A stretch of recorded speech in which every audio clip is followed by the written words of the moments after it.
Hello friends, I'd like to share another story about pets. This one is called Dewey, There's a Cat in the Library, written by Vicki Myron and Brett Witter and illustrated by Steve James. Mr. Grandy, can I help read the story too? Oh, hi Tudolito, good to see you. Are you going to help us with this one? Yes. All right, friends, let's get started. This story begins at the library. Every night people left books at the library. But one night, on a cold night of the year, somebody left a different surprise. A tiny little kitten.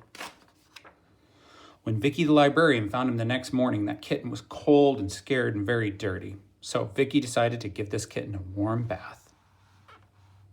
The kitten went into the sink, brown and crying, but came out orange and purring. I'm going to keep you, said Vicki. We'll name you Dewey the cat. You can be our library cat. Mr. Grandy, I thought cats don't like to take a bath. Well, Dewey, this cat seems to be enjoying it. I'm Tudolito. Sorry, Tudolito. This cat, Dewey, seems to be enjoying it. Okay. Well, Dewey had no idea what it meant to be a library cat. So he lounged on the newspaper, rode the book cart, knocked pens on the floor. He goofed around with his toy. He jumped into every drawer and always found some rubber bands to play with. But what Dewey loved most of all was people. All different kinds of people. Now, when they came to the library, they saw the cat. The little boy went down and said, "Hi, Dewey." His sister said, "No, it's Dewey." Dewey squirmed because this boy was petting him in the wrong direction. "That's right. You have to be sure to pet a cat nicely." Dewey loved to be petted, but hated being petted in the wrong direction. I think that's backwards like that.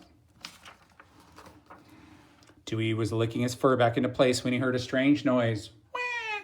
He looked around. Wah! It's a baby. It is a baby. Dewey sprang to action and grabbed up to the sound. Surprise! Dewey discovered another kind of person. A little tiny. Who's that? The baby. Oh. Do you think Dewey likes the way this baby is petting him? We'll see. A few days later, Dewey discovered children reading a story.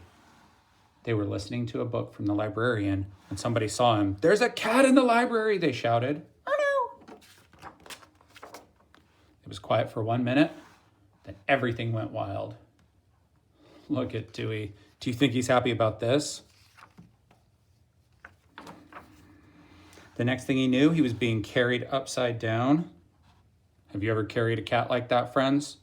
I don't think you should do that. They don't like it. Tudolito, do dogs like to be carried upside down? No, we do not. Late that night, Dewey talked to his friend, Marty the Mouse. He said, "I love being a library cat." Marty the Mouse didn't say anything. "I'm going to help some people out," said Dewey. And the next morning, Dewey was waiting by the door to greet them. That means say hello. All morning long, Dewey read with the people in the library. He helped people work and even put books back on the shelves. I'm not so sure Dewey is being very helpful. Oh, when he saw that little boy, he turned in a circle so the boy could pet him back. Like this, right? Yeah, like that. That's the way to do it. The right way. By lunchtime, Dewey was all worn out, and so he found a nice, good, big, huge box to fit into to take a nap. There's an orange muffin in the library, a girl giggled.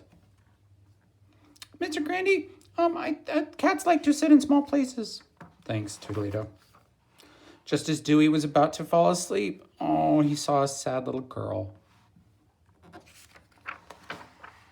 And so he went over to help.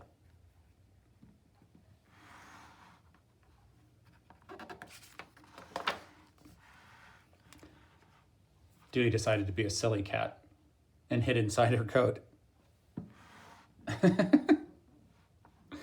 You look like a fuzzy hot dog in a purple bun, said the little girl. Oh, and she picked him up and petted him and smiled, and they both felt very happy. Is that the end? That's the end, Tudolito. Thanks for helping us read today. Yeah, I love books about cats. Me too. All right. Thanks, Tudolito. Bye, friends. Thanks for listening. Bye-bye.